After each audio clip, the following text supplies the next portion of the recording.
Hello friends, मैं doctor Saranjeet Kaur और आज हम बात करेंगे allergic rhinitis, hay fever. Allergic rhinitis क्या होता है? It's an allergy of the nose जो होती है जब बॉडी किसी हार्मलेस थिंग्स के साथ जब रिएक्ट करती है, जैसे कि डस्ट हो गया, पॉलन हो गया, कुछ स्मोक हो गई, परफ्यूम्स हो गई, उसके साथ जब रिएक्ट करती है तो जो वो नोज हमारा एलर्जिक रिएक्शन शो करता है, दैट इज एलर्जिक रेनाइटिस।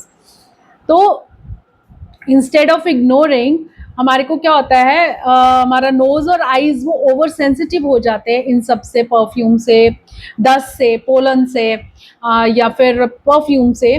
और कॉज क्या करते हैं? स्नीजिंग, वाटरी डिस्चार्ज, इचिंग और ब्लॉकेज। तो ये हम कह सकते हैं कि नोज का एक इम्यून सिस्टम है जो कि प्रेस करता है एक panic button when there really there is a no danger, जब कोई डेंजर नहीं है बट हमारा नोज ने एक प्रेस किया है एक पैनिक बटन कि हमारे सामने डस्ट हो गया है, स्मोक है, परफ्यूम्स हैं या कुछ उसके अगेंस्ट। इसी तरह से हे फीवर कुछ नहीं है, it is seasonal allergic rhinitis होता है ये मोस्टली होता है इन सर्टेन सीजन्स, जैसे कि स्प्रिंग या ऑटम में। ऑटम में क्या होता है या स्प्रिंग में, वहाँ पे पॉलन होती है, डस्ट होती है, वेदर चेंज हो रहा है जो कि ट्रिगर करता है स्नीजिंग को, रनी नोज को, वाटरी आईज को एंड थ्रोट इरिटेशन को। और डिस्पाइट इसका नाम फीवर है बट इसमें एक्चुअली ज़्यादातर no fever, there is no fever, simple एक कोल्ड कफ की स्टेट आ जाती है, फीवर इसमें नहीं होता है। तो think of hay fever as a nose catching an allergy from the season, not from the infection. अब की डिफरेंसेस की अगर हम बात करें, कॉमन कोल्ड में क्या होगा, वो वायरस की वजह से हो सकता है, ठीक है, उसके साथ फीवर होगा, बॉडी एक होगी, सोर थ्रोट होगी और 5 to 7 डेज लास्ट करेगा। एलर्जिक रेनाइटिस या हे फीवर होता है, it is cause due to allergy, no fever, lots of sneezing, watery eyes, keep coming back in every season. जब भी हमारे को एक्सपोजर होता है इन ट्रिगर्स से तो ये रेनाइटिस वापस आता है। अब हम बात करते हैं होम्योपैथिक रेमेडीज की। तो इसको मैंने कुछ पार्ट्स में डिवाइड किया है। सबसे पहले एक्यूट या सडन ऑनसेट हुई हो, एक्यूट ऑनसेट है या सडन ऑनसेट है, दो रेमेडीज बहुत ही अच्छी काम करती हैं। एकोनाइट तो हमारे को पता है, exposure to dry cold winds या उसके बाद सडन स्नीजिंग, एंग्जाइटी हो, रेस्टलेस हो, एकोनाइट बहुत अच्छा काम करती है। Second remedy is sabadilla. Sabadilla में वॉयलेंट स्नीजिंग होगी, स्नीजिंग के फिट्स होंगे, टिंगलिंग इन द थ्रोट होगी, sensitive to smell of flowers, उसकी वजह से, फ्लावर्स की स्मेल से अगर हो तो सैबेडिला हम सोच सकते हैं। नेक्स्ट इज अगर बहुत ज़्यादा वाटरी और एक्रिड डिस्चार्जेस हैं, ठीक है, allium cepa and arsenic album.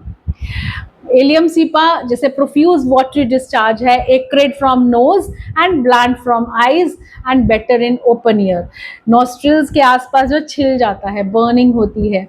Arsenic alb में थिन वाटरी डिस्चार्ज है, बर्निंग है, रेस्टलेसनेस है, थर्स्ट है इसके अंदर एंड वर्स एट नाइट होता है आर्सेनिक एल्ब में। अब आईज डोमिनेंट एलर्जी अगर हुई हो, आईज में अगर ज़्यादा प्रॉब्लम हो रही है, तो यूफ्रेजिया एंड जलसीमियम। यूफ्रेजिया में प्रोफ्यूज एक्रिड लेक्रेमेशन होती है, बर्निंग आईज होती हैं, ब्लैंड नेजल कोराइजा होता है, वर्स इन ओपन एयर, ये बाहर खुले में जाके इसमें प्रॉब्लम बढ़ जाती है। देन इस जलसीमियम में violent morning sneezing, excoriating nasal discharges होते हैं, हेवी और हॉट आइज हो जाती है, ड्राउजी होता है, बेटर आफ्टर यूरिनेशन, जलसीमियम के पेशेंट को आराम मिलता है यूरिनेशन से। देन इज क्रॉनिक या एलर्जिक रेनाइटिस, जो बहुत रिकरेंट एलर्जिक रेनाइटिस चलता आ रहा है, क्रॉनिक है, तो nux vomica and psorinum. Nux vomica कैसे, चिली पेशेंट होगा, इरिटेबल होगा, नोज हमेशा भरा भरा रहेगा specially at night, violent sneezing होगी, सेंसिटिव टू अर्बन पॉल्यूशन, जो हमारे धुएं वगैरह निकलते हैं, उन सब की वजह से अगर ये प्रॉब्लम आ रही है, नक्स वोमिका के लिए हम सोच सकते हैं, और क्रॉनिक केसेस हों। सोराइनम में पेशेंट बहुत चिली होगा, क्रॉनिक कटार होगा, डर्टी ऑफेंसिव कोराइजा होगा और वीक इम्यूनिटी होती है, ऐसे पेशेंट को बार बार आ रहा है। सोराइनम हम कई बारी बहुत सारे केसेस ऐसे होते हैं स्टैग्नेंट हो जाते हैं, सोराइनम हम इंटरकरेंट भी दे सकते हैं उस टाइम पे जब हमारा केस ठीक नहीं हो रहा है।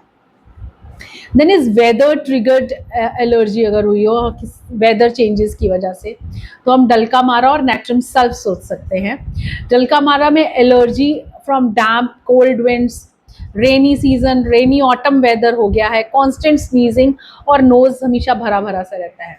और नेट्रम सल्फ में क्या होगा, allergic rhinitis with asthma tendency हो जाए, अगर पेशेंट में बहुत ज़्यादा अंदर रेशा जम जाए और एस्थमेटिक टेंडेंसी हो जाए, और वर्स इन डैम्प वेदर में होता है बट वो एस्थमा की तरफ को जा रहा है, then we can think of natrum sulph.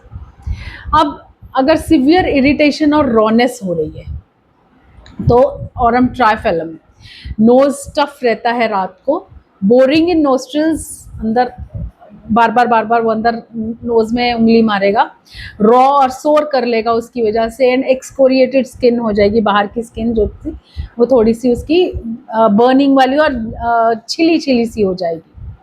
अब कुछ ऐसी स्पेशल एलर्जी की रेमेडीज़ हैं जो कि मेरे बहुत काम आती हैं, जिसमें मेरी एक फेवरेट है हिस्टामिनम। ये जनरल एलर्जीज़ के लिए है, डस्ट, स्मोक, परफ्यूम, स्प्रेज, उसकी वजह से अगर स्नीजिंग हो रही है और ब्लॉक नोज रहता है तो हिस्टामिनम बहुत अच्छा काम करती है। फिर एक है जस्टिशिया। जस्टिशिया जो है dust allergy, profuse nasal discharges होते हैं, इवनिंग स्नीजिंग होती है और फ्रंटल हेडेक रहती है, लेक्रेमेशन भी होती है, तो इसके लिए बहुत अच्छी है तो जेस्टिशिया। Then is solanum.